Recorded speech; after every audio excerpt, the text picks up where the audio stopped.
Good afternoon. My name is Megha Murthy, and I am the editor-in-chief of Roundglass Sustain, a social impact initiative that tells stories of India's natural world. Biodiversity, climate change, and sustainable development are all intricately linked. In fact, protection of the planet is one of the overarching goals in moving towards a more sustainable world. But environment and biodiversity around the world is currently threatened by an unprecedented crisis caused by human activity. Today, we've chosen three films that are really a set of cautionary tales. They highlight how, without the contribution of indigenous communities, of sound government policies, and citizen action, a sustainable future would not be possible. Our first film, Oran, A Sacred Oasis Under Threat, is the story of one of Rajasthan's oldest and largest sacred groves. In the film, a local guardian tells us how the lives of the Oran's people is intricately linked with the biodiversity and how the new changes to the landscape in the form of power lines, in the form of turbines, threaten the Oran and its practice of coexistence. The next film, The Leatherbacks of Galathea, is set in the Galathea Bay Wildlife Sanctuary on Great Nicobar Island. Because it is isolated from the mainland, 4 species of turtles nest along its pristine coast, including the world's largest, the leatherback turtle. However, in January 2021, the protected status of this sanctuary was cancelled for the construction of a transshipment port, jeopardizing the survival of its leatherbacks. The third film, Mumbai's Wild Shores, A Secret World, highlights a secret wilderness in the heart of this thriving metropolis and what we stand to lose with unsustainable development of the coastlines.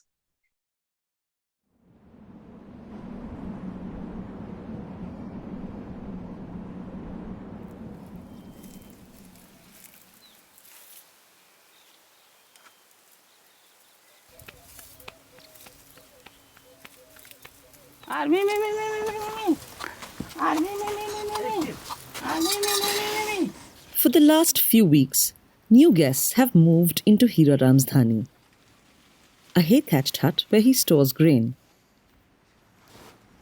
A family of desert hedgehogs. Since then, he hasn't cleaned up his granary or picked up grain from there so that the mother and her newborns feel at home. ये सेड़ा है वो आपका घास फूस खाता है, आपके time pass करता रहता है। हमारे को ये बढ़िया लगता है। आते हैं जब घर सुना नहीं लगते हैं। This is not the first time Hira Ram has had wild guests over. And this won't be the last. In fact, almost all residents in his village are warm and welcoming hosts. Sharing spaces with wildlife is a part of their culture. They also consider themselves the guardians of the Orans of Rajasthan.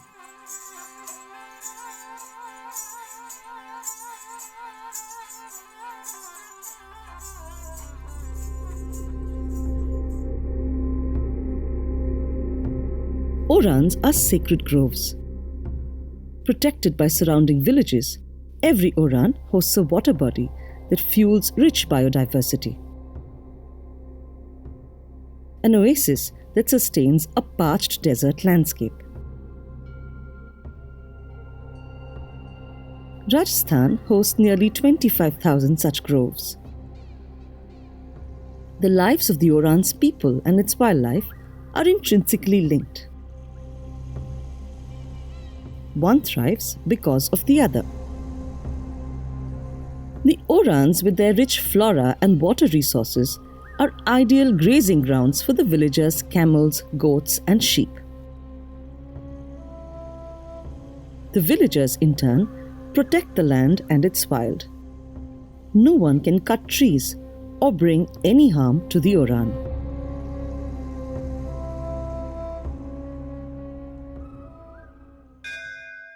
The Degrai Mata temple near Devi Kot is over 600 years old. In the 16th century, the king of Jaisalmer allocated 60,000 bighas of land next to the temple for the creation of the Degrai Oran.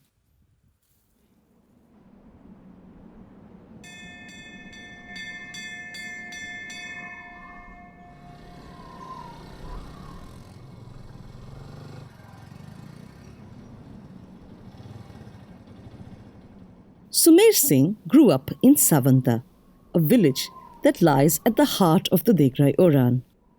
Since childhood, he has shared a deep bond with Degrai. He has watched the sacred land closely and patrolled it diligently, keeping it safe from any harm. इस देगराय ओरण के अंदर पेड़ पौधे तो काटना दूर रहे, एक पत्ता तक नहीं काटा जाता है। एक तो हमारे इस ओरण में हिरण है, खरगोश है, लोमड़ी है, डेजर्ट कैट है, बहुत ज्यादा में पाए जाने वाले, हाँ, सांडे है, चूहे है, शेड़ा है। सर्दियों में जो आने वाले मेहमान है जिसमें डेमोशिल गिद्ध है, तिलोर है।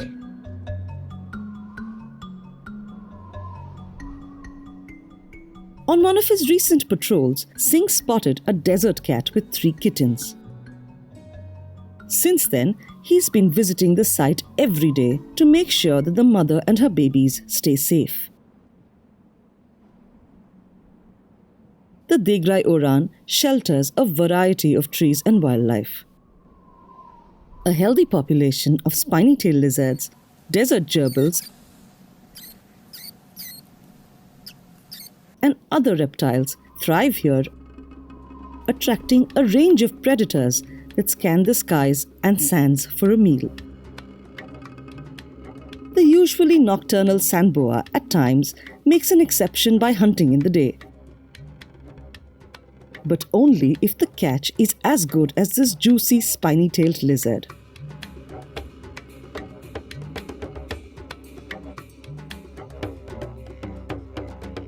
After all, the spiny is a prized catch. Every predator wants it.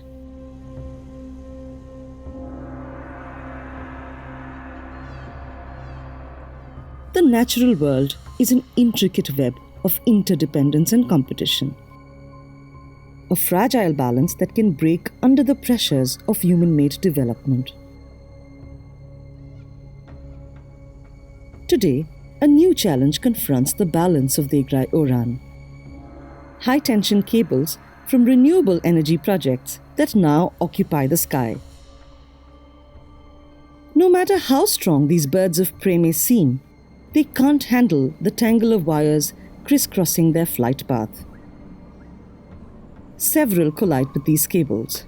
Some get injured, but most succumb to an immediate death.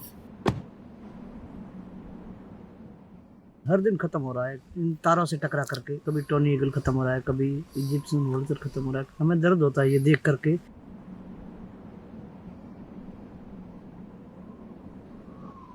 विकास हमें चाहिए, विकास के बिना कुछ संभव नहीं है, लेकिन विकास किसके बदले में मिल रहा है? विकास जिसके बदले में मिल रहा है वो उसके प्रकृति, जो यहाँ पर्यावरण, ये जो सब चीजें नष्ट हो रही है वो खो रहे हैं हम।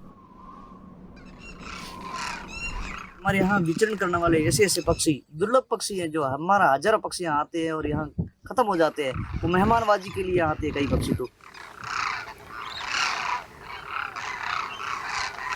ये जो डेमोशिल क्रेन है, ये मंगोलिया और मध्य एशिया से जो यहाँ आती है, यहाँ मेहमान रूपी ये 4-5 महीने रहती है, जैसे ये सर्दी की ऋतु में। और अब यहाँ जो बड़ी हाईटेंशन लाइनें निकल रही है, उन लाइनों की वजह से इस साल ये कुर्जे ये निरंतर 20 दिन के अंदर 14 कुर्जे लाइनों के टकरा करके और करंट से ख़त्म हो चुकी हैं। इसी जगह पे आज से 10 दिन पहले 6 कुर्जे ख़त्म हुई थी और ये आज 4 कुर्जे यहाँ ख़त्म हो चुकी हैं। Even local travelers on camels hit the network of low-hanging cables and face the risk of accidents. Life has changed for the people and wildlife of the Oran. They feel helpless, but continue to fight against power projects occupying their ancestral land, an ecosystem they have nurtured for centuries. जो high tension लाइनों के ऊपर अभी supreme court ने राय दिया है कि इसको अंडरग्राउंड किया जाए, बहुत ही अच्छी राय है। हम भी यही चाहते हैं कि इसको अंडरग्राउंड करके और विकास, देश को डेवलपमेंट होना चाहिए, तो इसमें प्रकृति भी बचेगी और ये वन्यजीव भी बचेंगे। In a country like India, with over 1.4 billion people and just 5% of its land protected, people living in culturally guarded landscapes like the Oran play a key role.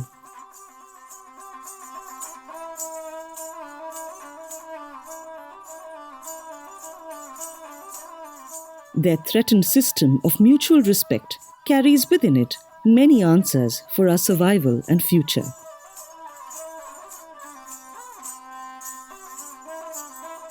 Can we ensure that unsustainable development does not destroy these practices of hope and harmony?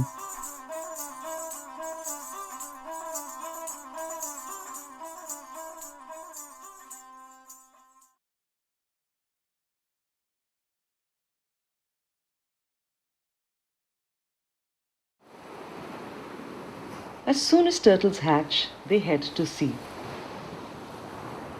They must swim past hungry crocodiles and fish and cut through ocean currents to reach feeding sites hundreds of kilometers away.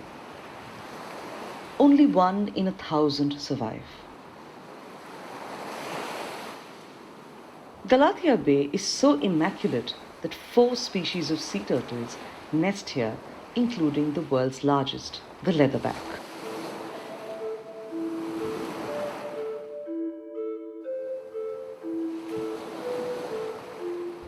The Andaman and Nicobar Islands are the peaks of the submerged Arakanuma mountain range of Myanmar. Galathea Bay Wildlife Sanctuary lies on the tip of Great Nicobar Island, the southernmost island of the Andaman and Nicobar archipelago.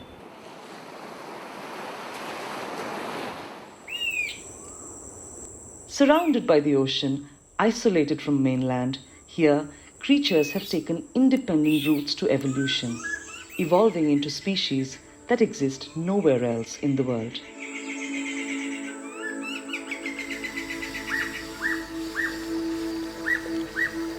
Running through the dense rainforest, the Galathea River feeds mangrove-lined marshlands and eventually goes on to meet the sea.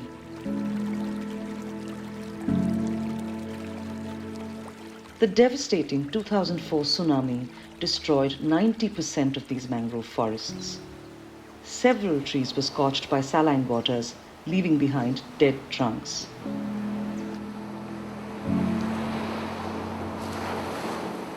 But slowly and steadily, Galathea began to heal.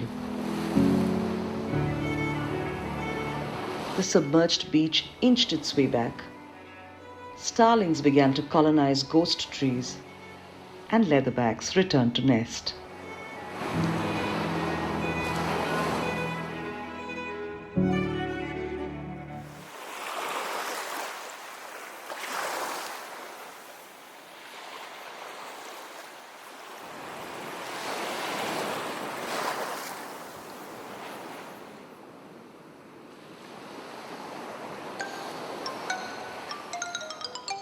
On a moonless night, Galathea waits for its special visitor. A female leatherback sea turtle, the largest sea turtle in the world. The nocturnal nester has come to lay eggs at Galathea. Leatherback turtles spend their life at sea, but females travel over 10,000 kilometers to nest on these shores. Once she digs a pear-shaped hole, she goes into a trance as she drops slimy billiard ball-sized eggs into the chamber. A leatherback female can lay 100 to 110 eggs in a nest. Unlike other turtles, a leatherback does not have a hard shell, but soft, leathery skin covering its back. The Galathea beach gives her a rock-free, comfortable bed of sand mixed with river silt.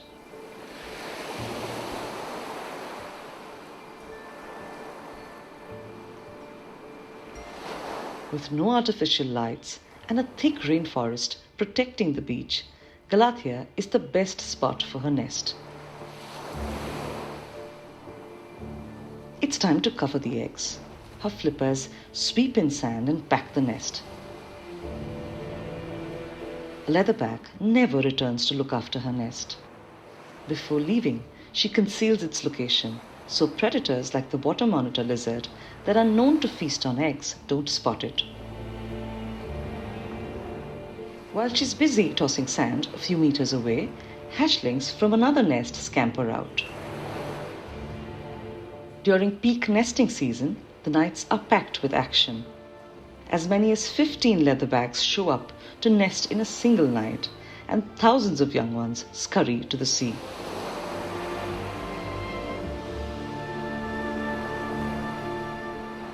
After 3 hours, she's exhausted and ready to leave.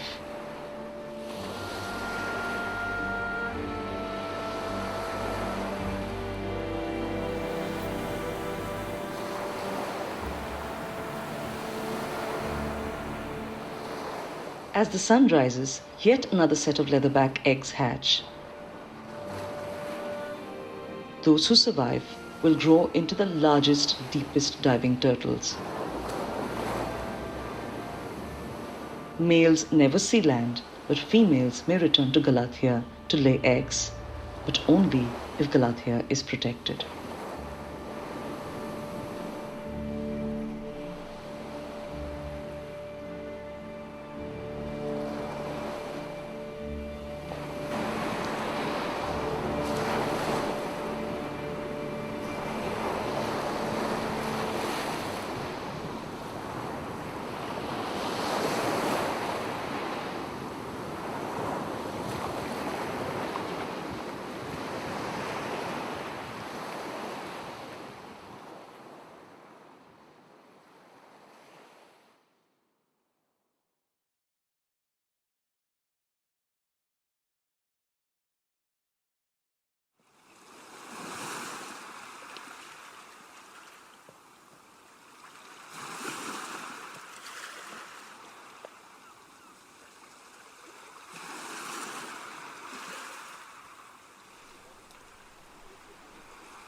I haven't ever thought Bombay is very habitable for either humans or wildlife, and to find this sort of wildlife just not just being resilient but actually thriving.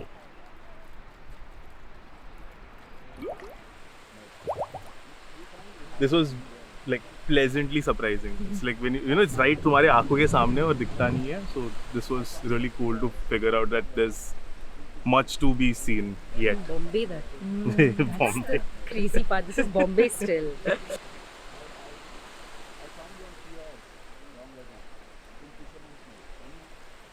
इसके पहले ऐसा कुछ देखा नहीं था, इसका पता भी नहीं था, लेकिन आज मतलब अभी वो पॉइंट ऑफ व्यू बदलेगा. अभी जहाँ पे भी जब भी ऐसे कोस्ट कुछ विजिट करेंगे तो उसका मतलब देखने का एक पॉइंट ऑफ व्यू बदलेगा. Along Mumbai's concrete chaos lies a wild habitat teeming with life.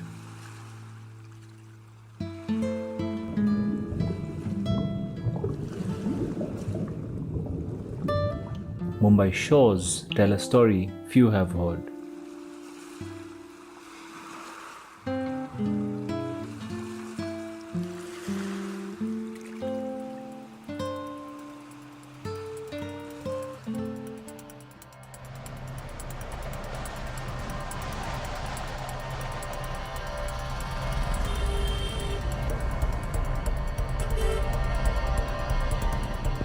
Mumbai, the city of dreams, skyscrapers, crowds, traffic, Bollywood. This organized pandemonium exists along a 150-kilometer shoreline. Its beaches provide much-needed calm to the city's residents. But they are also a refuge for a secret wilderness.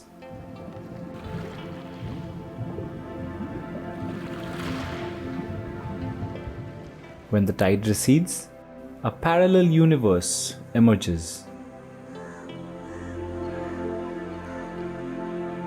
On Juhu Chowpatty, otherwise popular for Ganesh Visarjans, you might spot an octopus.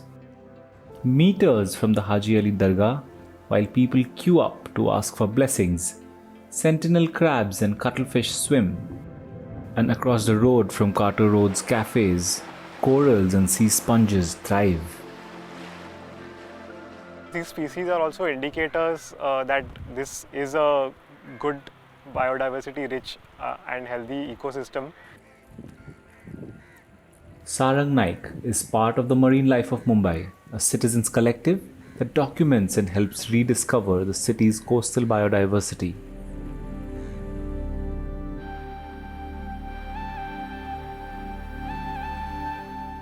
Growing up, my relationship with the shore was just limited to having fun trips with the family on weekends. Even when I got into observing wildlife and photographing wildlife, I never actually thought of looking for wildlife on the beach because of the way the shore was in my head.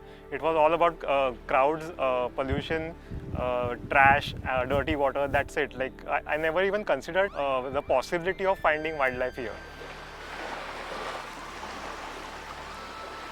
All of that changed around 2017 when I think my friend Abhishek met Pradeep Patade, and they started walking on the shores seriously.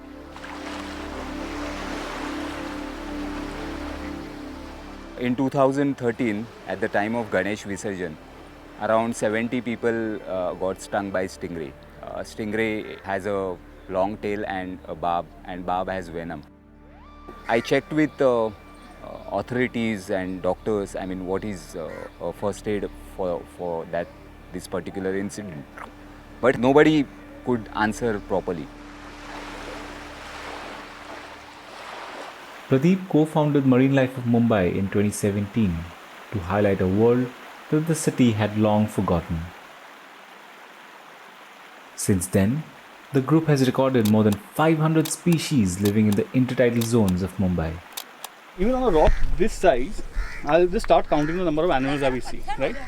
You have gyranium snails, which are laying eggs here. You have an oyster that's growing. You have one type of worm which has made a tube here, a second type of worm which has made a tube here, more eggs here, and barnacles. For Pradeep, it was the accidental sighting of a seahorse along the shore that inspired him to explore, document, and spread awareness about this hidden ecosystem. Earlier, I used to document birds, butterflies, and insects. So I was into wildlife, and suddenly I decided, why birds and butterflies? Because lots of groups are there, lots of information we have on these animals. So we started this Marine Life. One of the first shore walks I did was on one of the toughest shores in Mumbai, which is Marine Drive. It's on the south tip of the city where sort of the reef is. And we got to see these huge colonies of colorful sponges that were at the peak of their growth at that time. And it was literally right off the promenade, and our minds were completely blown. The reason why this colorful habitat is hidden is because this world only becomes visible during low tide. When the tide recedes, it leaves behind shallow pools of water in the shore's rocky crevices called tide pools. The act of exploring these habitats is called tide pooling.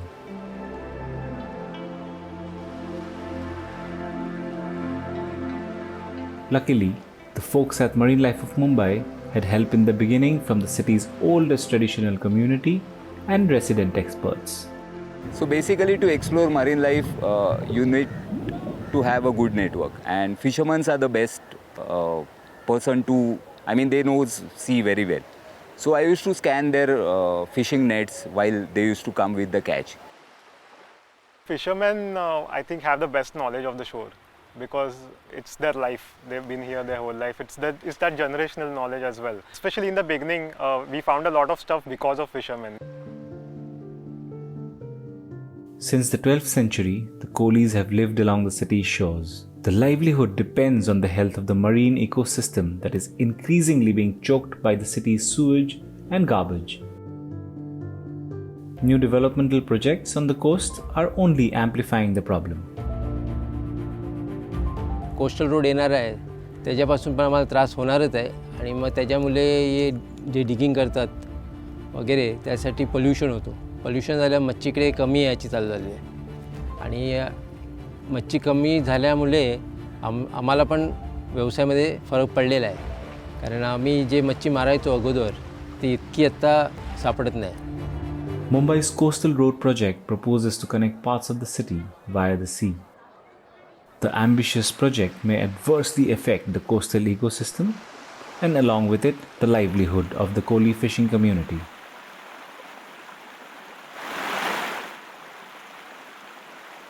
अगर मैं आपको अगर वो जगह पे लेके जाऊँ जहाँ मच्छी मिलती थी तो जगह मैं दिखा भी ना पाऊँगा क्योंकि उसके अंदर भरनी हो चुकी, यानी बचने का तो उम्मीद 100% नहीं है, वो तो 100% वो लोग ने भर ही दिया।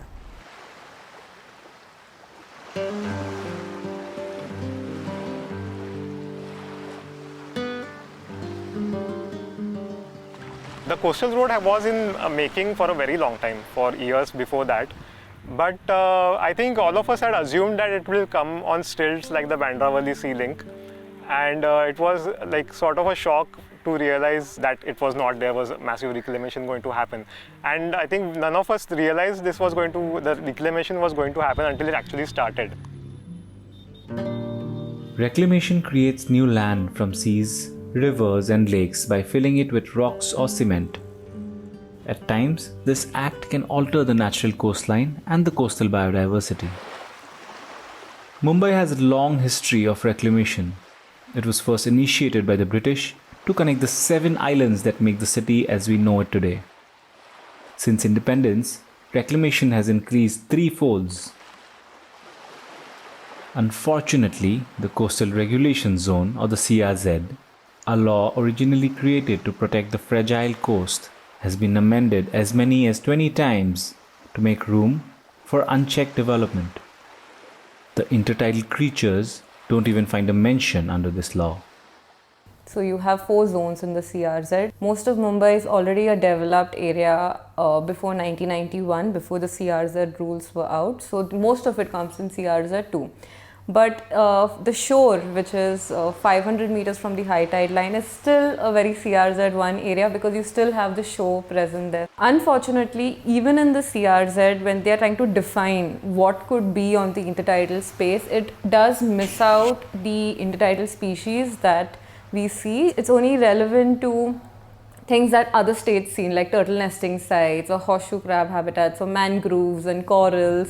But there's no mention of, Nerita eggs, or there's no mention of gastropods. And these are very integral systems to the intertidal, shore, and keeping the intertidal space also sustainable, healthy. And although in 1B they do say that the entire intertidal zone is protected under 1B, what does that protection entail in terms of implementation is a very grey area, which is why you can get environmental clearances for the CRZ in these zones, even though it is protected, because there's complete unawareness of what are we protecting in the first place. Mumbai's intertidal zone is a fragile ecosystem sensitive to rapid development and changes in the city. Collectives like the Marine Life of Mumbai are unable to keep pace with its rapid transformation and the threat of losing species and ecosystems before they can document them.